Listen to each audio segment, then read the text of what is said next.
ఓం శాంతి. ఈరోజు మురళి 29/2024. మధురమైన పిల్లలారా, మీరు బాబా సమానంగా ఈశ్వరీయ సేవకులుగా కావాలి.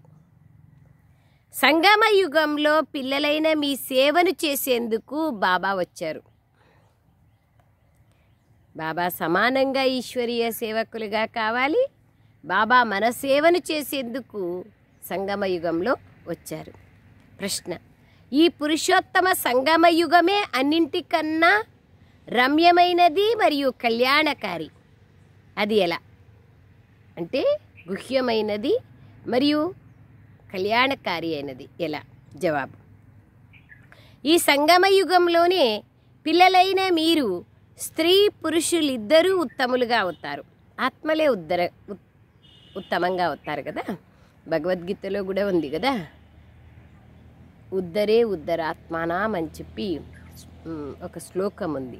అంటే భగవంతుడు వచ్చి మనల్ని ఉద్ధరిస్తారు, అంటే ఉన్నతంగా తయారు చేస్తారు. ఈ సంగమ యుగమే కలియుగ అంతిమం మరియు సత్యుగ ఆది యొక్క మధ్యలోని సమయం, రెండింటి యొక్క సంగమ సమయం. ఈ సమయంలోనే పిల్లలైన మీకోసం బాబా ఈశ్వరీయ యూనివర్సిటీని తెరుస్తారు. ఇక్కడ మీరు మనుషుల నుండి దేవతలుగా అవుతారు. ఇటువంటి బాబా యూనివర్సిటీ మొత్తం కల్పంలో ఇంకెప్పుడూ ఉండదు. ఈ సమయంలోనే అందరి సద్గతి జరుగుతుంది. బాబా అంటున్నారు, ఈ సమయంలోనే అందరి సద్గతి జరుగుతుంది. సంగమ యుగం కళ్యాణకారి సమయం, బాబాని కలిసే సంగమం ఇది. ఈ సమయంలోనే బాబా ఈ యూనివర్సిటీని తెరుస్తారు. ఇక్కడ మనుషుల నుండి దేవతలుగా అవుతారు. ఓం శాంతి. ఆత్మిక తండ్రి కూర్చొని ఆత్మిక పిల్లలకు అర్థం చేయిస్తున్నారు. ఇక్కడ కూర్చుంటూ ఒకటి మీరు బాబాని స్మృతి చేస్తారు, ఎందుకంటే ఆయన పతిత పావనులు. వారిని స్మృతి చేస్తేనే పావనులుగా సత్వప్రధానులుగా కాగలం. ఇదే మన లక్ష్యం. సతో వరకు అవ్వాలి అన్నది లక్ష్యం కాదు. ఏమంటున్నారు బాబా? సతో రజో తమో కదా. సతో ప్రధానం సత్యుగం ప్రారంభం, సతో సామాన్యం సత్యుగం ఎండింగ్ లేదా త్రేత. ద్వాపర యుగం రజో ప్రధానం రజో, కలియుగం తమో ప్రధానం తమో. ఆ విధంగా కింది దిగుతా వస్తాం కదా. దానికే బాబా అంటున్నారు, ప్రధానం అంటే కొంచెం ఉన్నతంగా ఉంటుంది. అందుకే బాబా అంటున్నారు, మీ లక్ష్యం ఏమి? బాబా అంటున్నారు, సతో వరకు అవ్వాలనేది మీ లక్ష్యం కాదు, సతో ప్రధానంగా అవ్వాలి, సత్యుగం ఆరంభంలో రావాలి. కావున బాబాను కూడా తప్పకుండా స్మృతి చేయాలి మరియు మధురమైన ఇంటిని కూడా స్మృతి చేయాలి. ఎందుకంటే అక్కడికి వెళ్ళాలి, మధురమైన ఇంటికి వెళ్ళాలి కాబట్టి బాబాని స్మృతి చేయాలి. మరియు ఆస్తిపాస్తులు కూడా కావాలి కాబట్టి మనం స్వర్గధామాన్ని కూడా స్మృతి చేయాలి. స్థిరాస్తేమో పరంధామం, చరాస్తేమో సత్యుగం. చరాస్తి అంటే మన లెక్క ప్రకారంగా అనేకమైనటువంటి ఇల్లు వాకిండ్లు, తర్వాత ఇవన్నీ స్థిరాస్తి. తర్వాత చరాస్తి అంటే ధనము, సంపద, బంగారు, ఇవన్నీ అంటే కదిలే ఆస్తి. ఇవాళ ఉంటాయి, రేపు పోతాయి. పర్మనెంట్, అశాశ్వతంలోనూ అశాశ్వతం. దానికే బాబా అంటున్నారు, స్థిరాస్తేమో పరంధామము, చరాస్తేమో స్వర్గం. అక్కడికి వెళ్ళాలి మరియు ఆస్తిపాస్తులు కూడా కావాలి కాబట్టి మన స్వర్గధామాన్ని కూడా స్మృతి చేయాలి. ఎందుకంటే ఈ ప్రాప్తి లభిస్తుంది. మేము బాబా పిల్లలుగా అయ్యాం, తప్పకుండా తండ్రి నుండి శిక్షణను తీసుకొని మేము నంబర్ 1 పురుషార్థానుసారంగా స్వర్గంలోకి వెళ్తాం అని పిల్లలకు తెలుసు. బాబాతో మనం ఆస్తి తీసుకుంటాము, శిక్షణను పొందుతాము, నంబర్ 1 పురుషార్థానుసారంగా స్వర్గంలోకి వెళ్తాము. మిగిలిన జీవాత్మలు ఏవైతే ఉన్నాయో అవన్నీ శాంతిధామంలోకి వెళ్ళిపోతాయి. ఇంటికైతే తప్పకుండా వెళ్ళాలి. ఇప్పుడు ఇది రావణ రాజ్యం. దీని పోలికతో సత్యుగానికి రామరాజ్యం అనే పేరు ఇవ్వడం జరుగుతుంది. సత్యుగానికి రామరాజ్యం అంటారు. రాముడు స్థాపన చేసిన, ఆత్మాభిరాముడు స్థాపన చేసే రాజ్యం రామరాజ్యంతో బాబా అంటున్నారు. దీని పోలికతో సత్యుగానికి రామరాజ్యము అనే పేరు ఇవ్వడం జరుగుతుంది. ఇది రావణ రాజ్యం అన్నప్పుడు అది రామరాజ్యం. 2 కళలు తగ్గుతాయి. వారిని సూర్యవంశీలని, వీరిని చంద్రవంశీలని అంటారు. సత్యుగం ప్రారంభంలో ఉండేవాళ్లను సూర్యవంశీలని, మరియు సత్యుగం యొక్క త్రేతాయుగం వారిని చంద్రవంశీలని అంటారు. 2 కళలు తగ్గుతాయి, వారిని సూర్యవంశీలు అంటారు. ఎవరైతే 2 కళలు తగ్గిన వాళ్ళను చంద్రవంశీలని, 16 కళా సంపూర్ణులను సూర్యవంశీలని అంటారు. ఏ విధంగా క్రైస్తవుల రాజ్యవంశం ఒక్కటే నడుస్తుందో అలాగే ఇది కూడా ఒకే రాజ్యవంశం, అంటే వంశ పారంపర్యం. కానీ అందులో సూర్యవంశీయులు మరియు చంద్రవంశీయులు ఉంటారు. సత్యుగంలో సూర్యవంశీయులు ఉంటారు, వంశ పారంపర్యం అంటే తర్వాత చంద్రవంశీయుల యొక్క రాజులు ఉంటారు. ఈ విషయాలు ఏ శాస్త్రాల్లోనూ లేవు.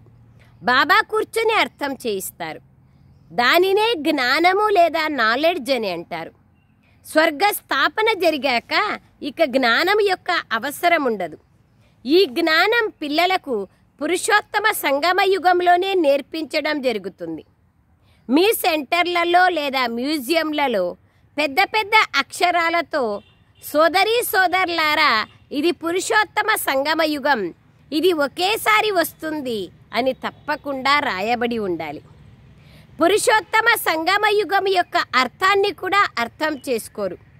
కావున కలియుగ అంతిమం మరియు సత్యుగ ఆదిల సంగమం అని కూడా రాయాలి. కళ్యాణకారి పురుషోత్తమ సంగమ యుగం అనేది ఎవరికీ తెలియదు. 4 యుగాలు అంటారు కానీ సంగమ యుగం, లీపు యుగం, గుప్త యుగం దీని గురించి ఎవరికీ తెలియదు. బాబా చూడండి ఏం రాయాలంటున్నారు. పెద్ద పెద్ద అక్షరాలతో సోదరీ సోదరులారా, ఇది పురుషోత్తమ సంగమ యుగం, ఇది కల్పంలో ఒకేసారి వస్తుంది. పురుషోత్తమ సంగమ యుగం అని అర్థం చేసుకోరు కాబట్టి ఇది కలియుగ అంతిమం, సత్యుగం, ఆది సంగమ యుగం అని రాయాలి. కావున సంగమ యుగం అన్నింటికన్నా శోభాయమానమైనదిగా కళ్యాణకారిగా అయిపోతుంది. నేను పురుషోత్తమ సంగమ యుగంలోనే వస్తాను. కావున సంగమ యుగం అర్థాన్ని కూడా బాబా వివరించినారు. వేశ్యాలయం యొక్క అంతిమము, శివాలయం యొక్క ఆది. దీనిని కళ్యాణకారి పురుషోత్తమ సంగమ యుగం అంటారు. ఇక్కడ అందరూ వికారీలుగా ఉన్నారు, అక్కడ అందరూ నిర్వికారీగా ఉంటారు. కలియుగంలో అందరూ వికారి, సత్యుగంలో అందరూ నిర్వికారిగా ఉంటారు. కావున తప్పకుండా ఉత్తములు నిర్వికారీలు అని అంటారు కదా, ఉత్తములు అని నిర్వికారులనే అంటారు. పురుషులు మరియు స్త్రీలు ఇద్దరూ ఉత్తములుగా అవుతారు. కావుననే దీనికి పురుషోత్తమ సంగమ యుగం అని పేరు. ఈ విషయాల గురించి ఇది సంగమ యుగమని బాబా మరియు పిల్లలైన మీకు తప్ప ఇంకెవ్వరికీ తెలియదు. ఈ యుగం గురించి మనకు బాబాకు తప్ప ఇంకెవ్వరికీ తెలియదు.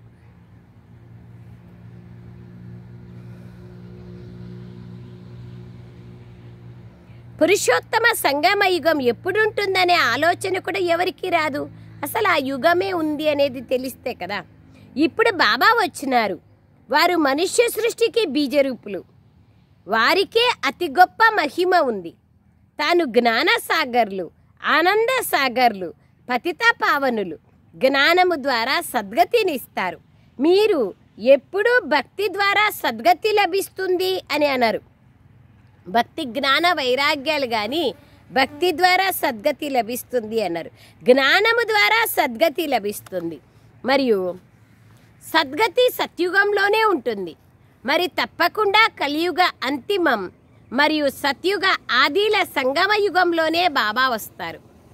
తండ్రి ఎంత స్పష్టంగా అర్థం చేయిస్తారు. కొత్తవారు కూడా వస్తారు.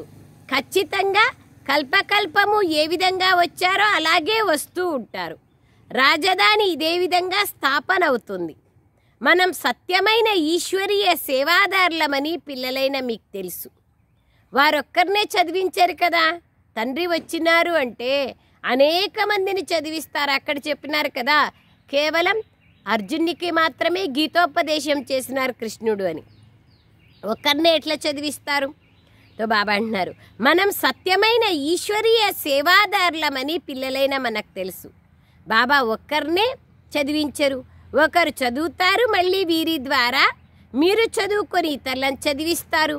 కావుననే ఇక్కడ ఈ పెద్ద యూనివర్సిటీని తెరవాల్సి వస్తుంది.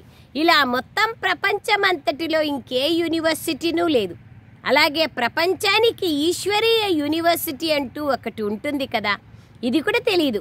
గీతా భగవంతుడైన శివుడొచ్చి ఈ యూనివర్సిటీని తెరుస్తారని, ప్రపంచానికి అధిపతులుగా దేవీదేవతలుగా తయారు చేస్తారని ఇప్పుడు మనకు తెలుసు. ప్రపంచంలో వాళ్ళకి ఇవన్నీ ఏమీ తెలియదు. భగవంతుడు వస్తారని, తర్వాత రోజు మనకి చదివిస్తారని టీచర్ రూపంలో, సత్వప్రధానులుగా మనల్ని తయారు చేస్తారు, లేదా స్వర్గానికి మాలిక్గా తయారు చేస్తారు. ఈ విషయాలన్నీ ఏవి తెలియవు. మనకి బాబా బిడ్డలైన తర్వాత ఇప్పుడు తెలుసు. ఈ సమయంలో తమోప్రధానంగా అయిపోయిన ఆత్మనే మళ్ళీ సత్వప్రధానంగా కావాలి. ఈ సమయంలో అందరూ తమోప్రధానంగా ఉన్నారు. కొందరు కుమారులు పవిత్రంగా ఉంటారు, కుమారీలు పవిత్రంగా ఉంటారు, అలాగే సన్యాసులు కూడా పవిత్రంగా ఉంటారు. కానీ ఈ రోజుల్లో ఆ పవిత్రత లేదు, అంత పవిత్రత లేదు. మొట్టమొదట వచ్చే ఆత్మలు పవిత్రంగా ఉంటాయి, మళ్ళీ అపవిత్రంగా అయిపోతాయి. ఎందుకంటే సతోప్రధానం, సతో, రజో, తమోలను అందరూ దాటాల్సి వస్తుంది. ప్రతి ఒక్కరూ త్రిగుణాతీతుడు ఒక్క పరమాత్ముడే, కానీ ఇంకెవ్వరూ కారు. ప్రతి ఆత్మ ఈ 3 గుణాలను, ఒక జన్మ తీసుకున్న ఆత్మ కావచ్చు, 84 జన్మలు తీసుకున్న ఆత్మలు కావచ్చు, అందరూ సతోరజో తమో గుణాల్లోకి రావాల్సిందే. అయితే పీరియడ్ ఎట్లా, సత్యుగం ఆదిలో వచ్చే ఆత్మలు 2 యుగాలు సతోప్రధానం సతోసామాన్యంలో ఉంటాయి. తర్వాత ద్వాపర యుగంలో రజోప్రధానం రజో సామాన్యంలో ఉంటాయి. కలియుగంలో తమోప్రధానం తమో సామాన్యంలో ఉంటాయి. తో బాబా అంటున్నారు, సతో రజో తమోలను అందరూ దాటాల్సే వస్తుంది. అంతిమంలో అందరూ తమో ప్రధానంగా అయిపోయినారు. ఈ వృక్షం తమో ప్రధానంగా జడ్జడీభూత స్థితికి చేరుకోంది, శిథిలావస్థకు పాతబడిపోయింది. కావున తప్పకుండా ఇది వినాశం జరగాల్సిందే. ఇప్పుడు తండ్రి సమ్ముఖంగా కూర్చొని ఇవన్నీ విషయాలు అర్థం చేస్తున్నారు. ఇది వెరైటీ ధర్మాల వృక్షం, కావునని దీన్ని విరాట లీల అని అంటారు. ఇది ఎంత పెద్ద అనంతమైన వృక్షం. ఆ వృక్షాలైతే జడంగా ఉన్నాయి. ఏ బీజము నాటితే ఆ వృక్షం వెలువడుతుంది. అలాగే ఇది వెరైటీ ధర్మాల వెరైటీ వృక్షం. అందరూ మనుష్యులే, అయినా వారిలో ఎన్నో వెరైటీ ఉన్నాయి. కావుననే విరాట లీల అంటారు. అన్ని ధర్మాలు ఏ విధంగా నంబర్ వారుగా వస్తాయో ఇప్పుడు మీకు తెలుసు. అందరూ వాపస్ వెళ్ళాలి, మళ్ళీ రావాలి. ఇది డ్రామా రచింపబడి ఉంది. ఇది సహజ సిద్ధమైన డ్రామా. ఇంత చిన్న ఆత్మలో లేదా పరమాత్మలో ఎంత పాత్ర నిండి ఉంది. ఇదే ప్రకృతి మరియు పరమాత్మ, ఈ రెండింటినీ కలిపి బాబా అంటున్నారు, ఇదే ప్రకృతి మరియు పరం ఆత్మ, ఈ రెండింటినీ కలిపి పరమాత్మ అంటారు. పరం అంటే ఉన్నతమైన ఆత్మ, ఉన్నతమైన ఆత్మని పరం మరియు ఆత్మ, ఈ రెండింటినీ కలిపితే ఉన్నతమైన ఆత్మ లేదా పరమాత్మ అంటారు. మీరు వారిని బాబా అని పిలుస్తారు, ఎందుకంటే వారి ఆత్మలందరికీ ఉన్నతోన్నతమైన తండ్రి కదా. ఆత్మయే మొత్తం ప్రపంచ పాత్రనంతటినీ అభినయిస్తుందని మీకు తెలుసు. ఆత్మ లేకుంటే శరీరం ఏం చేస్తుంది? శరీరం లేదంటే ఆత్మ కూడా పాత్రని అభినయించలేదు. మనుషులకి ఇది తెలీదు. వారు ఆత్మ నిర్లేపి అనేస్తారు. కొంచెం అంతో ఇంతో ఆత్మ గురించి తెలుసు అనుకుంటే వెంటనే ఆత్మ నిర్లేపి అనేస్తారు. నిజానికి ఈ పదం తప్పు. ఆత్మ నిర్లేపి కాదని కూడా పెద్ద అక్షరాలతో రాసేయాలి. ఎటువంటి మంచి లేదా చెడు కర్మలను ఆత్మ చేస్తుందో అదేవిధంగా ఆత్మ అటువంటి ఫలాన్ని పొందుతుంది. చెడు సంస్కారాల వల్ల పతితంగా అయిపోతుంది.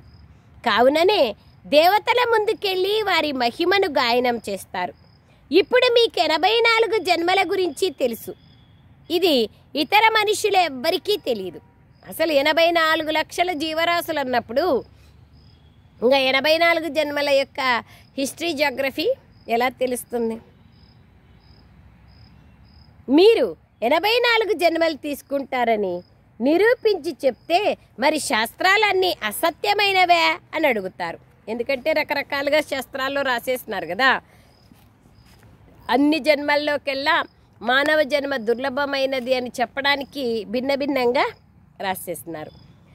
ఎందుకంటే మనుషులు 84 లక్షల యోనులను తీసుకుంటారు అని విన్నారు. ఇప్పుడు బాబా కూర్చొని నిజానికి సర్వశాస్త్ర శిరోమణి అయిన భగవద్గీత గురించి అర్థం చేస్తున్నారు. బాబా ఇప్పుడు మనకు రాజయోగాన్ని నేర్పిస్తున్నారు. దాన్ని వారు 5000 సంవత్సరాల క్రితం కూడా నేర్పించారు. మనం పవిత్రంగా ఉండేవాళ్ళం. పవిత్ర గృహస్థ ధర్మం ఉండేది. ఇప్పుడు దీన్ని ధర్మం అని అనరు. అధర్ములుగా అయిపోయారు, అనగా వికారీలుగా అయిపోయారు. ఈ ఆటను పిల్లలైన మీరు అర్థం చేసుకుంటారు. అర్ధకల్పం వికారీలుగా ఉంటారు, అర్ధకల్పం నిర్వికారీలుగా అవుతారు. అర్ధకల్పం బాబా అంటున్నారు అధర్మిగా అయిపోతాము, తర్వాత అర్ధకల్పం ధర్మయుక్తంగా ఉంటాం. బాబా అంటున్నారు ఇది అనంతమైన డ్రామా. ఇది ప్రతి 5000 సంవత్సరాల తర్వాత పునరావృతం అవుతూ ఉంటుంది. లక్షల సంవత్సరాల విషయాన్ని అయితే ఎవరు అర్థం చేసుకోలేరు. బాబా 5000 సంవత్సరాల విషయం గురించి మీరే దేవతలుగా ఉంటుంది అని చెప్తూ ఉంటేనే ఇంకా అంత అవగాహన కాకుండా, అర్థం కాకుండా, స్వయం పైన పూర్ణ నిశ్చయం లేకుండా ఉంటుంది. ఇంకా 84 లక్షల యోనుల్లో జన్మ తీసుకుంటారు, అనేక లక్షల సంవత్సరాలు అంటే ఇంక ఎప్పుడు అర్థమవుతుంది, ఎప్పుడు అర్థం చేసుకుంటాం అవన్నీ? బాబా అంటున్నారు ఇది నిన్నటి విషయం. అంత స్పష్టంగా బాబా చెప్తారు. మీరు శివాలయంలో ఉండేవాళ్ళు ఈరోజు వేశ్యాలయంలో ఉన్నారు, రేపు మళ్ళా శివాలయంలో వెళ్తారు. శివాలయం అంటే శివుడు స్థాపన చేసిన ఆలయాన్ని శివాలయం అంటారు. సత్యుగాన్ని శివాలయం అని అంటారు. త్రేతాయుగాన్ని సెమీ శివాలయం అని అంటారు. ఇన్ని సంవత్సరాలు మీరు సత్యుగంలో ఉంటారు. పునర్జన్మం లేకైతే రావాల్సిందే. దీన్ని రావణ రాజ్యం అని అంటారు. మీరు అర్ధకల్పం పవిత్రంగా ఉంటారు.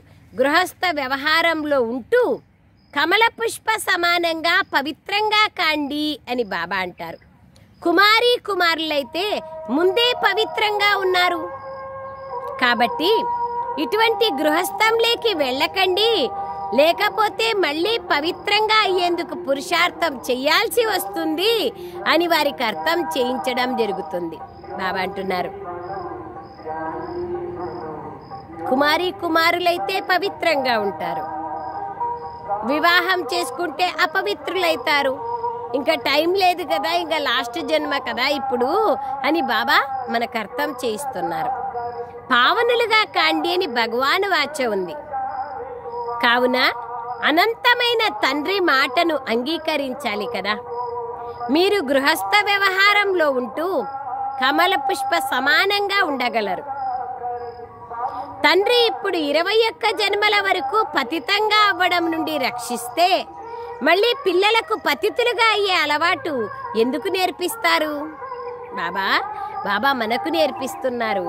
పిల్లలారా పావనంగా అయ్యే అలవాటు నేర్చుకోండి 21 జన్మలకు అని. మరి మనం మన పిల్లలకు ఎందుకు ఆ విధంగా నేర్పించాలి అంటున్నారు.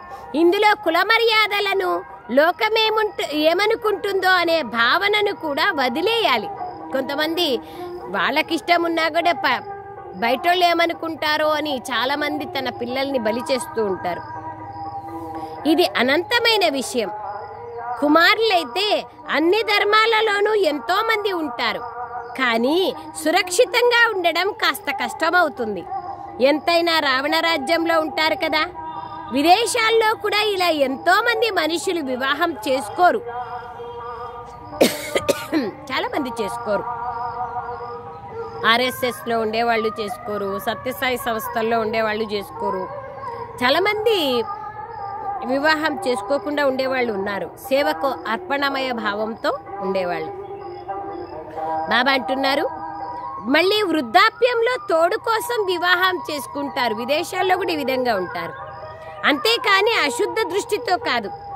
ఇలాంటి వారు కూడా ప్రపంచంలో ఎంతోమంది ఉంటారు. వారిని పూర్తిగా సంభాళిస్తారు. మళ్ళీ చనిపోయేటప్పుడు తనకెంతో కొంత ఇచ్చి వెళ్తారు. కొంత ధర్మార్థం ఉపయోగిస్తారు. విదేశాలలో కేవలం స్వయంని వయస్సు అయిపోతే చూసుకోవాలా అని కంపానియన్ కోసం చేసుకుంటారు, వికారాల కోసం కాదు. అశుద్ధ దృష్టి కూడా ఉండదు. బాబా అంటున్నారు, అలా ఆ విధంగా వాళ్ళను చూసుకున్న వాళ్ళకి ఎంతో కొంత ఇస్తారు, కొంత ధర్మార్థం కూడా చేస్తారు.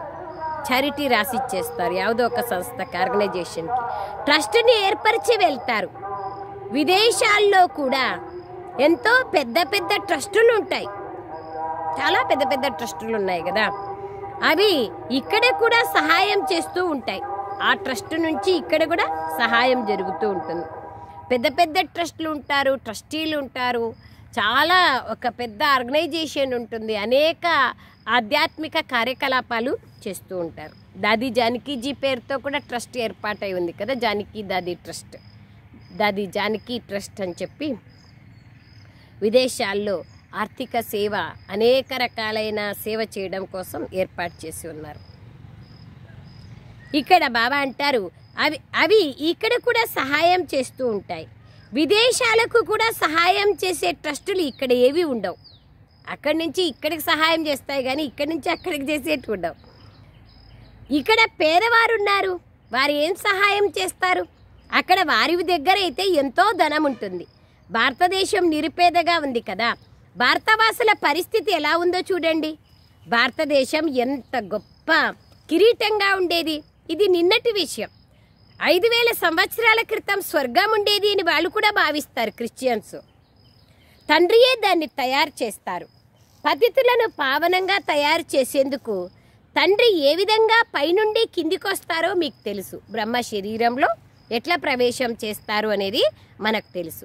ఆయన జ్ఞానసాగర్లు, పతిత పావనులు, సర్వుల సద్గతి దాత, సర్వులను పావనంగా తయారు చేసేవారు. నా మహిమను అందరూ గాయనం చేస్తారని పిల్లలైన మీకు తెలుసు. మిమ్మల్ని పావనంగా తయారు చేసేందుకు నేను ఇక్కడికి పతిత ప్రపంచంలోకే వస్తాను. మీరు పావనంగా అయిపోతే మళ్ళీ పావన ప్రపంచంలోకి మొట్టమొదట వస్తారు. ఎంతో సుఖాన్ని పొందుతారు. మళ్ళీ రావణ రాజ్యంలో కింద పడిపోతారు. పరంపిత పరమాత్మ జ్ఞాన సాగర్లు, శాంతి సాగర్లు, పతిత పావనులు అని గాయనం కూడా చేస్తారు. ప్రపంచంలో వాళ్ళు కూడా గాయనం చేస్తారు. కానీ పావనంగా తయారు చేసేందుకు వారు ఎప్పుడు వస్తారు అనేది ఎవరికీ తెలియదు. భగవంతుడు వస్తారంటారు కానీ ఎప్పుడు వస్తారు, ఏం చేస్తారు ఆయన వచ్చి అనే విషయం ఎవరికీ తెలియదు. మీరు నా మహిమను చేస్తారు కదా, కావున ఇప్పుడు నేను వచ్చాను, మీకు నా పరిచయాన్ని ఇస్తున్నాను అని బాబా చెప్తున్నారు. నేను ప్రతి 5000 సంవత్సరాల తర్వాత ఈ పురుషోత్తమ సంగమ యుగంలో వస్తాను. నేను ఎలా వస్తాను అన్నది కూడా నేను అర్థం చేయిస్తాను. చిత్రాలు కూడా ఉన్నాయి. బ్రహ్మ సూక్ష్మవతంలో ఉండరు, బ్రహ్మ ఇక్కడే ఉన్నారు, మరియు బ్రాహ్మణులు ఇక్కడే ఉన్నారు. వారినే గ్రేట్ గ్రేట్ గ్రాండ్ ఫాదర్ అని అంటారు. వారి వంశవృక్షం ఇక్కడ తయారవుతుంది.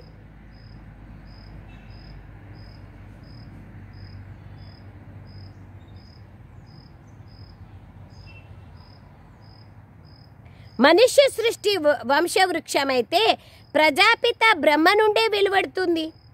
ప్రజాపిత ఉన్నారంటే తప్పకుండా వారి ప్రజలు కూడా ఉంటారు. వారు కులవంశావళి, మీరు ముఖవంశావళి. మీరు బ్రహ్మ ద్వారా దత్తు తీసుకోబడ్డవారు. వారు గ్రేట్ గ్రేట్ గ్రాండ్ ఫాదర్ అయినప్పుడు మరి తప్పకుండా దత్తు తీసుకుంటారు కదా. మీరందరూ దత్తు తీసుకోబడ్డ పిల్లలు. తండ్రి తన ఆస్తిని ఇవ్వడం కోసం మనల్ని అందరినీ దత్తు తీసుకున్నారు బ్రహ్మ ద్వారా. ఇప్పుడు మీరు బ్రాహ్మణులుగా అయ్యారు. మళ్ళీ మీరు దేవతలుగా కావాలి.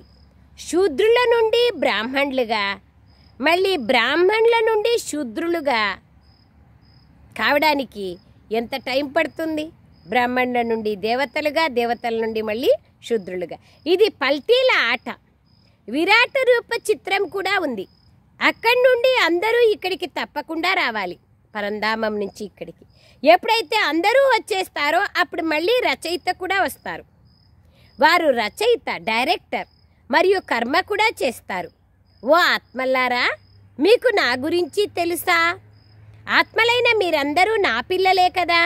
మీరు మొదట సత్యుగంలో శరీరధారులుగా ఎంత మంచి సుఖమయమైన పాత్రను అభినయించారు. మళ్ళీ 84 జన్మల తర్వాత మీరు ఎంతగా దుఃఖాలు లేకొచ్చేశారు అని బాబా అంటున్నారు.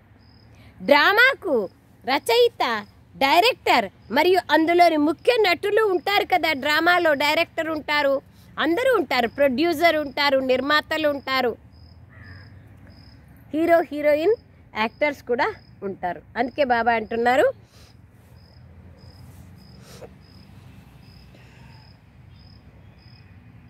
ఎంతగా దుఃఖాలు లేకొచ్చేసినారు. బాబా అంటున్నారు, డ్రామాకు రచయిత, డైరెక్టర్ మరియు అందులోని ముఖ్య నటులు ఉంటారు కదా. అలా ఇది అనంతమైన డ్రామా. అక్కడ హద్దు డ్రామా 3 గంటల సినిమా లేదా 25 రీళ్లు 30 రీళ్లు ఉంటుంది. కానీ ఇది బేహద్దు సినిమా, 5000 సంవత్సరాల యొక్క ఆట. దీని గురించి ఎవ్వరికీ తెలీదు.